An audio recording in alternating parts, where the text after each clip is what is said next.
Төвсөг төчний 336 дугаар анги дээр одоо аль хааж байгаа даа алдсан байлдагчтай холбоотойгоор бас одоо ажлын хэсэг ажиллаад ирсэн байгаа. Миний түрүүнд бас танд бас танилцууллаа. Энэ талаар та бас тайлбарлая. За би хариулахаас өмнө юуны өмнө цэргийн дангараа өргөд их орнохоо төлөө зүтгэж явсан 19 настай хүү ийм золгүй байдлаар амнасаа алдсан да.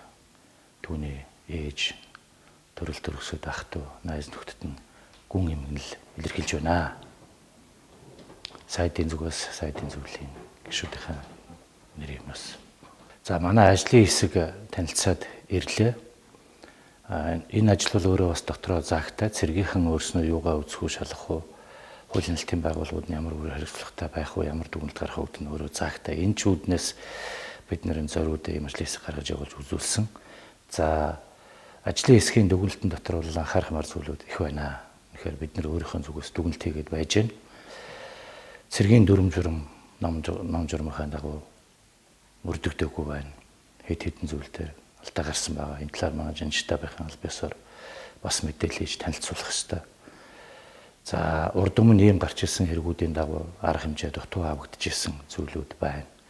Ийм зүйлүүдийн талаар бас тодорхой ажлын хэсэг бүх хүмүүс тэнд ажиллаж байсан бүх хүмүүс цагдаагийнхантай, эмнэлгийнхантай за мөн тэр үеэр байлдсан тэр ажлыг одоо хийсэн зохион байгуулсан удирдлагууд хамт байсан цэргүүд бүгдээрээ нэг хүрчлэн уулзаж бүгдээр ингэсэн тайлбар авсан бүгдтэй танилцлаа.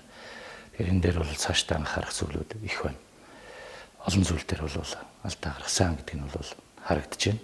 За чухам энэ цэргийн байгууллагын тухайлбал одоо яг цэргийн өдөртмийн ажлыг зохион байгуулах, шат дараалсан арга хэмжээ авах зарчмууд зөрчигдсөн байна. Сахилгын буруу шийтгэл ногдуулсан байна. Албаны бус харьцаа энд гаргасан байна. Удирдах бүрэлдэхүүний зүгээс нь. Тэгээ энэ зүйлүүд дээр бол анхаарч ажиллахаас өөр аргагүй байна. Ерөн ч урд нь ийм зүйлүүд гарч исэн. Энэ дээр бол бас тухай үед нь шачтанд арга хэмжээ авч исэн ч гэсэн одоо болтол ийм гараад байгаа нь бол үнэхээр одоо юм болохгүй байна гэдгийг л харуулж байгаа юм үзүүлэлт байна. Тэгэхээр өмнө нь бас ийм хэрэгүүд гарч ирсэн одоо 4 жилийн өмнө те бас мөн одоо энэ анги дээр тэгэхээр та бас хэллээ бас л дутуу энэ арга хэмжээнүүд авагдсан байна гэж. Цаашид одоо энэ ийм хэрэг гаргахгүй тулд цэргийн албаны зохион байгуулалт те энэ хууль эрх зүйн бас чангаатгах өгч юм энэ талаар бас таны бодож байна.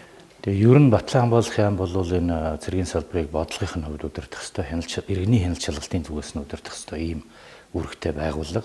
За цэргийн мэргэжлийн удирдлага тэмдэх хүмүүсийг томлох өдөртмийн үйл ажиллагааг нь удирдах ажлыг нь зэвсэг түвшний жанжин штаб хариуцдаг.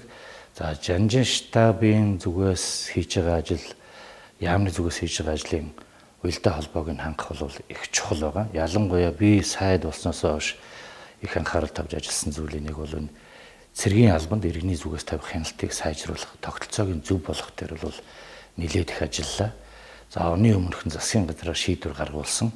Энэ дээр надад ажиллагдсан нэг зүйл гэвэл цэргийн байгууллагуудын өдөртмийн үйл ажиллагаанд цэргийн мэргэжлийн хяналтын байгууллага өөрөө удирчаад өөрөө хяналт тавьдаг ийм ерөнхий тогтолцоотой явж ирсэн байна. Ер нь бол аливаа байгууллага өөрөө үйл ажиллагаа явуулаад өөрөө хяналт тавина гэдэг бол тэрний заавал нэг юм үлдээд байдаг тийм.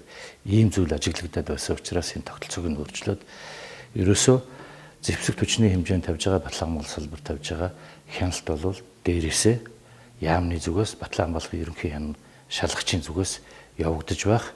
Тэгээ дахиад хэлсэн энэ бол бас нэг талаасаа хөндлөнгийн маягийн хяналт болж байгаа. Яагаад гэвэл нэг нь бодлогын нөгөөх нь мэргэжлийн байгууллага шүү дээ тийм ээ. Тэгэхээр энэ хөндлөнгийн тэгээд нэгдсэн журмаар тэнд нэг шалгалт яваад тэнцэнэ яригдаад өнгөрдөг биш. Яам дээр нэг шалгалт яваад яам дээр яригдаад өнгөрдөг биш. Ерөөсөө бүх энэ салбарт явж байгаа бүхэл хяналт шалгалтын ажил нэг бодлогын удирдлагатай тэр бодлогынхаа хүрээнд үйл ажиллагааны явагддаг ийм тогтолцоог бүрдүүлэхийн төлөө ажилладаг. Урд нь ийм байж чадаагүй. Тэгэхээр энэ шалгалт явагдсанаас бас иргэдэд илүү нээлттэй байх боломж өрдөж байгаа. Гол зорилгын нэг тэр. Тийм бидний хөндлөнгийн маягтай шалгалт гэж хэлээд байна шүү дээ. Тэрний ерөөсөө гол зорилго нь иргэдэд илүү нээлттэй. Тийм учраас бид нэр иргэний нийгмийн зүгээс тавих шалгалтыг хяналт шалгалтаа илүү ил тод ойлгомжтой хүмүүс түртэмжтэй болгоно гэсэн ийм зорилго бол яамны хамгийн том зорилгуудын нэг байгаа юм.